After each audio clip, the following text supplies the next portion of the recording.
magkakapatid na pinagbuklod ng iisang pangarap. Hindi kayo lumayo doon sa agriculture. Ngayon ay sama-samang ipinagpapatuloy ang legasiya ng kanilang mga magulang. 4 na kanya-kanyang trip sa pag-aalaga ng hayop. Airpods, ruminants, isang tito, fish pond, yung isa aviary, ducks naman. Nagbabalik tayo ngayong linggo sa Villa Rufina para maghain ng isang pangmalakasang boodle fight na pagsasaluhan namin ng pamilya Alcacid. Yung restback mo ba, mapapatumba yung boodle ko ha? Ay, wala, mahina! Ang titikman natin, isang buong tupa na ating lilitsunin. Isang kakaibang breed ng manok na mamahalin. Actually, ito yung sinaserve sa mga hari ng Europe. At iba pang mga putahe mula sa kanilang farm na meron di umano na mahiwagang koneksyon sa isang diwata. Pinaniniwalaan ng mga karamihan ko nung natong part na to, dito sa summer dito sa amin, ito yung playground ni Maria Makiling. Tara na sa Calamba, Laguna at simulan natin ng isa na namang food adventure. Asin lang yan ha? Dahil na lang, chef.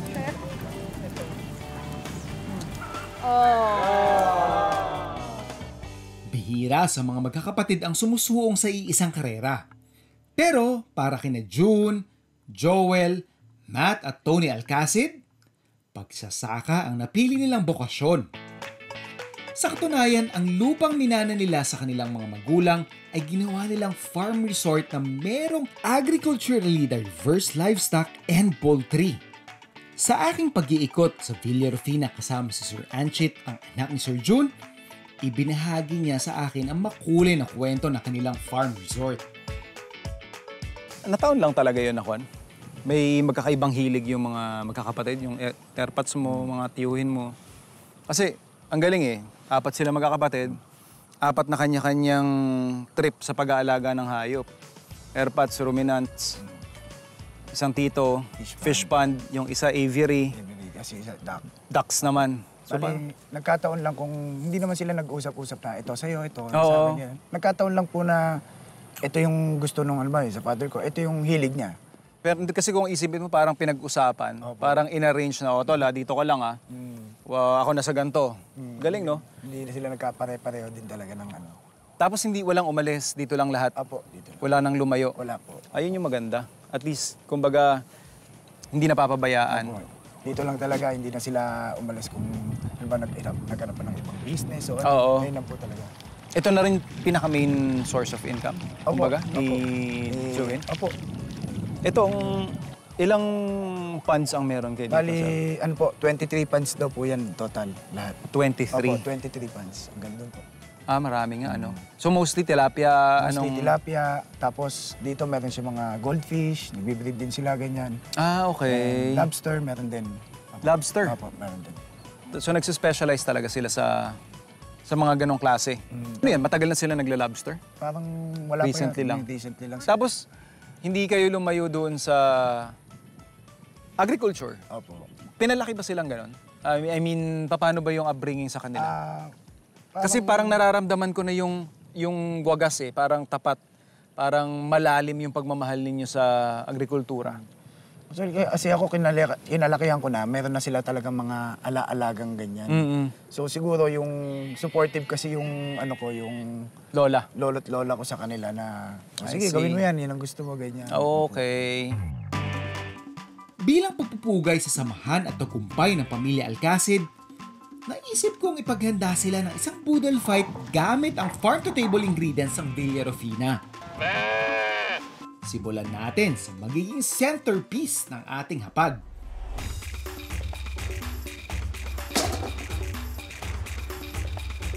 So ito na yung ating na-fabricate na tupa.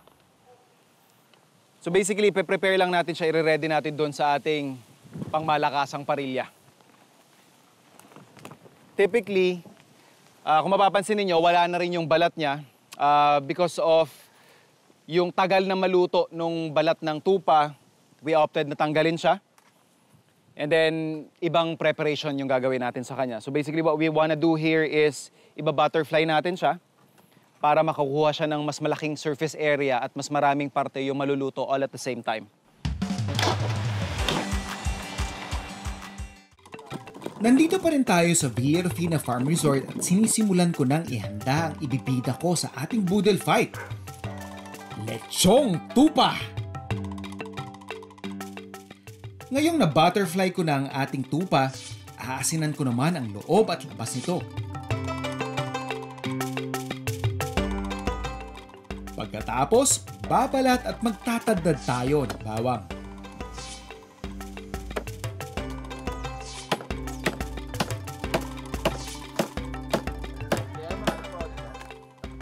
Papahiran lang din natin ng mga crush na bawang saka yung ating pinitpit na lemongrass. Yung kabilang side.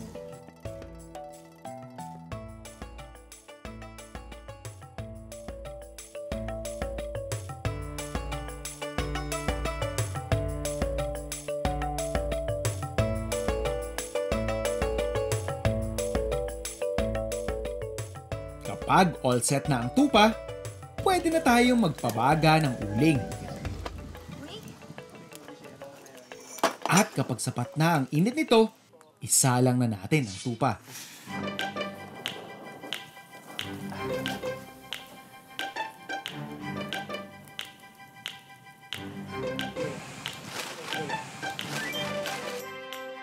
So lalagyan lang natin siya ng dahon para lang hindi lang masyadong maka-escape or makatakas yung init na nasa paligid. Para in a way, para tayong merong oven na ginagawa by doing this.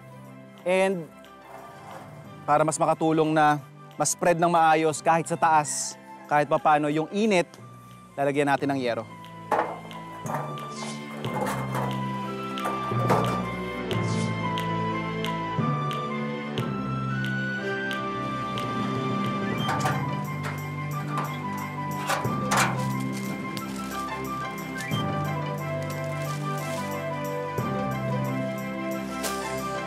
Very good.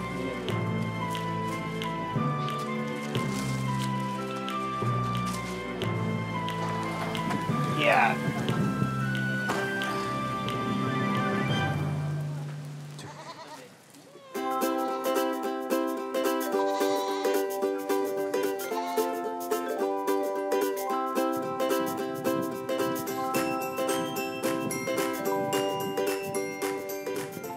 So, tikman lang natin. Tingnan natin kung luto na yung ating lamb. Ito, makikita nyo, nandito tayo sa dark meat side. Ito yung ating leg quarter.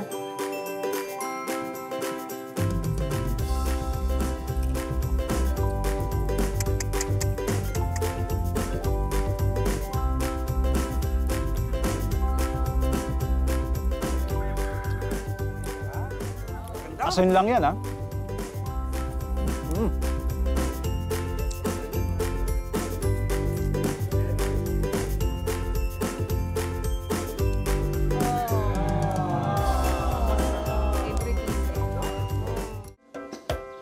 Bagamat tagulan na, pwede mo pa rin samantalahin ang isang relaxing activity dito sa Villa Rufina Farm Resort. Ang pagtubog sa kanilang nakaka-relax na hot springs kung saan matatanaw mo ang Mount Makiling. Pero ang balita ko, hindi mo lang makikita ang Mount Makiling.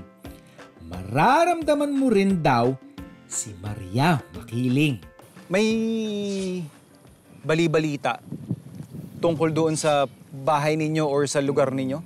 Anong meron? Anong connection sa Maria Makiling? Bali, dati po yung pinaniniwalaan ng mga karamihan po nung kabataan namin tsaka yung mga dati pang mga naninirahan na tong part na to, dito sa summer dito sa amin, ito yung playground ni Maria Makiling. Playground niya mismo? Parang playground ng mga fairy or diwata na which is si Maria Makiling. So pag Isa doon. naamoy mo yung mabango, naniniwala ka ba, ay, nandyan si Maria Makiling naglalaro. Ano yun? Biglang may susulpot na amoy? Ganun ba, ganito, nag-uusap tayo, ganyan. Biglang may, parang may nagpabango sa tabi mo. Ah, talaga? Ganun po. Stig, walang ibang lugar na may ganyang kwento? Wala po akong naririnig na iba dito lang dito sa, as in sa lugar po namin. Stig nun tapos kayo, wala naman kayong mga nakita dyan or na-experience na mga ganon? Wala naman po, kasi, ewan ko, matatakot. Matatakotin. Kung si Sir Anchit takot sa mga elementong hindi nakikita, Ako naman, natatakot na walang maihain sa aking mga nagugutom na bisita. At dahil susugod na sila maya-maya, kumplituhin na natin ang ating boodle fight. Kawawa naman yung cameraman natin. Meron tayong tupa mula sa kanilang pastulan. Ngayon naman, tikman natin ang isa sa mga inaalagaan nilang manok sa Alcacid Aviary. Pinakamasarap na natikman na manok ni Sir. Eh, yung lahi lang naman ng manok na meron sila doon, mga nasa lampas 10, no? Ng lahi. So, iba't ibang manok galing sa iba't ibang parte ng mundo. By far, ito daw yung pinakamasarap niya. Ang tawag dito ay breast chicken. Ang iba't ibang varieties ng breast chicken ay may puti, itim, asul at gray na balahibo. Pinagkakakitaan ng mga ganitong lahi ng manok para sa kanilang karne. Actually, ito yung siniserve sa mga hari ng Europe. So, itong lahi. So, isipin ko ba, papakatay ko ba, hingin ko na lang. Kaso, tandang eh. Hindi mangingitlog. Pero yan, napaka-generous. Maraming salamat sa Villa Rufino Farm Resort at saka yung sa Alcacid Aviary. Sa lahat ng family nila, maraming salamat, sir. Lalong-lalo na kay Sir. Sir Felipe, a.k.a. Palayo ni Sir? Agkoy. Agkoy.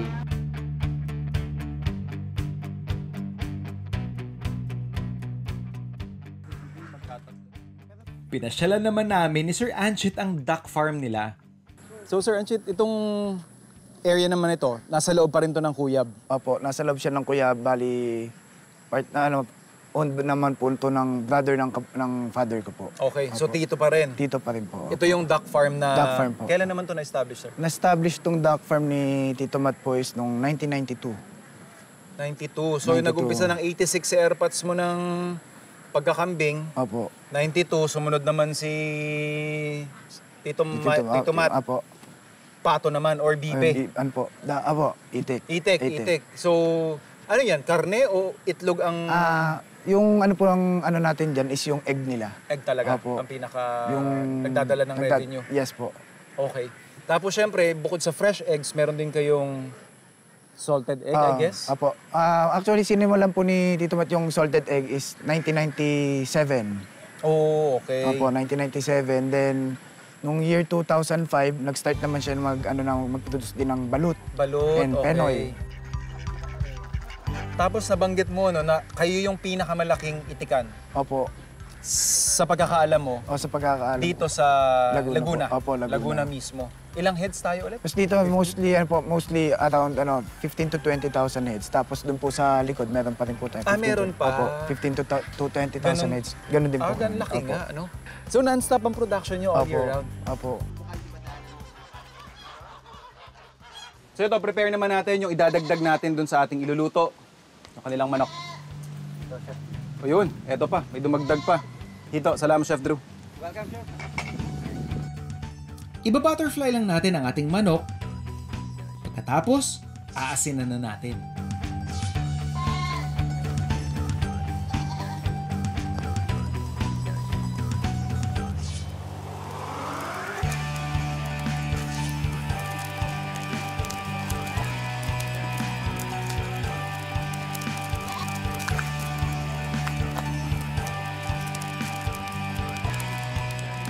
And yun nga, yung naihabol natin ditong hito, wala nang ibang proseso, asin lang, latag na sa baga.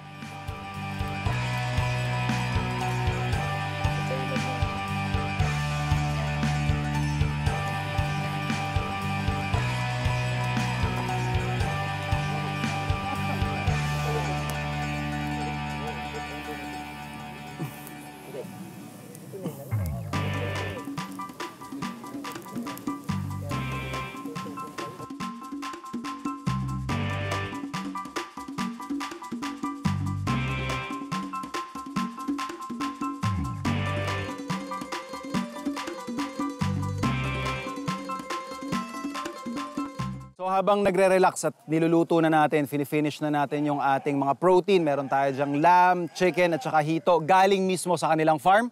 Siyempre yung ating mga vegetables naman. So yung pinaka-sauce natin, ito yung mani, i-roast lang natin. Or ipiprito natin sa mantika.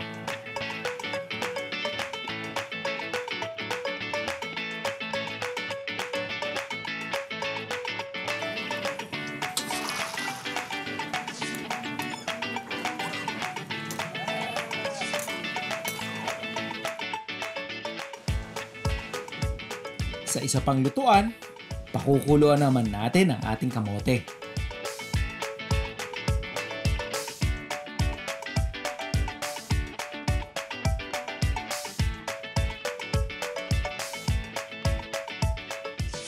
Habang hinihintay natin itong kumulo, maghiwa muna tayo ng pipino.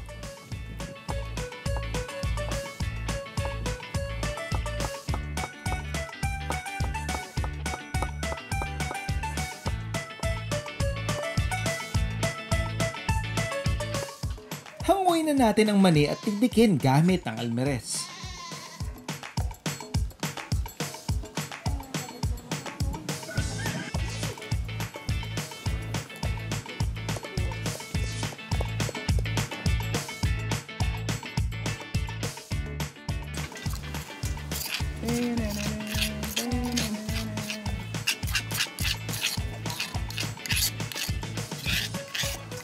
For the sauce, yung sauce natin, gata lang, tsaka yung dinurog nating mani.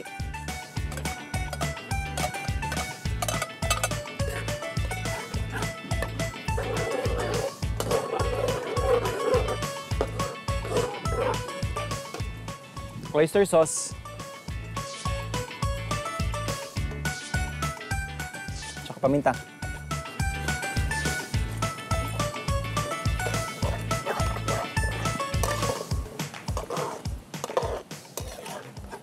Tayin lang natin siyang lumapot. Tapos pwede na natin siyang isa aside.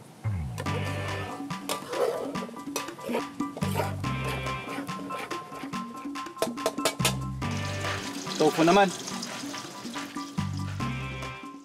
Magprito na rin tayo ng iba pang masasarap na pandagdag sa ating boodle fight.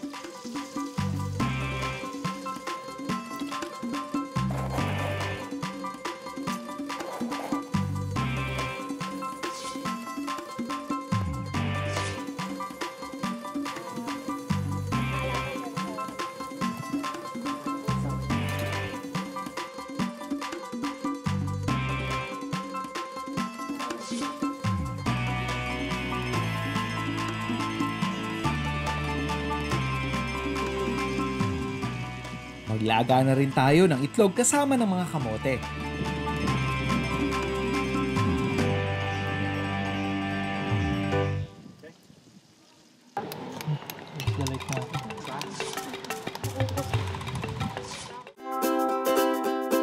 Handa na ang mga ulam. Isa na lang ang kulang. Kanin! Yeah! So, madalas tayong pag nagsasaing sa pang-sarili lang natin, pag nagluluto tayo sa bahay ng kanin, rice cooker, or yung mga maliliit lang na pangluto, kaldero. Pero, nakita naman natin pag may mga piyastahan, may mga malalaking handaan, yung mga nagluluto sa mga kawa-kawa. So ito yung medyo mas malaking version doon sa ginagawa natin sa bahay, yung nagluluto ng kanin sa talyasi. The reason bakit natin gustong i-highlight to kasi based doon sa mga nagturo sa atin, yung mga pangdayuhang mga kusinero, ang pinaka-technique dito is kailangan kumukulo muna yung tubig bago mo ilagay yung bigas.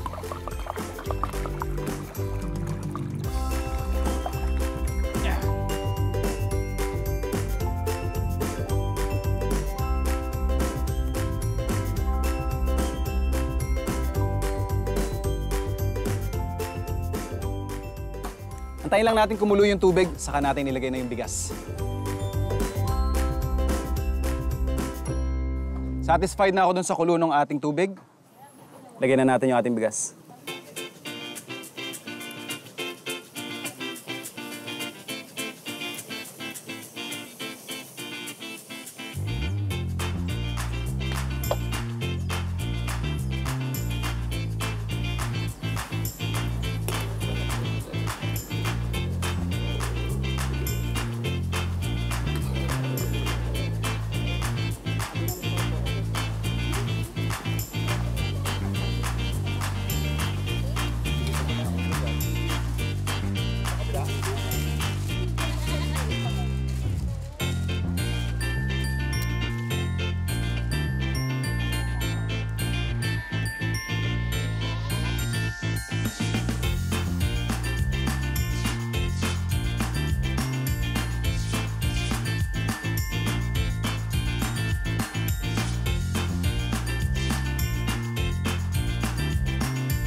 Sir Michael, teka lang ha, yung rest back mo ba, mapapatumba yung budel ko ha?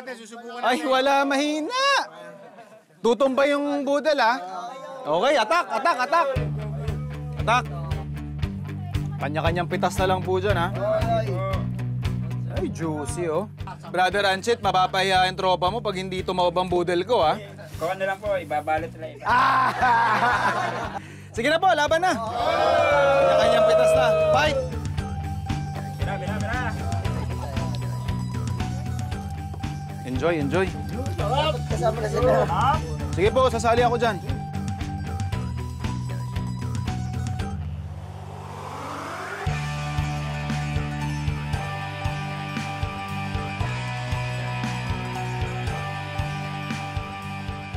Sana merong uli bukas.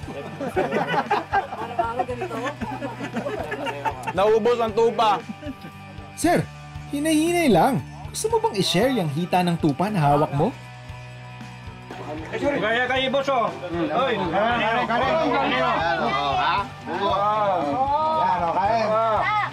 Tama na ako. Hatap. Laban. May nakikita na ako sa sarili ko.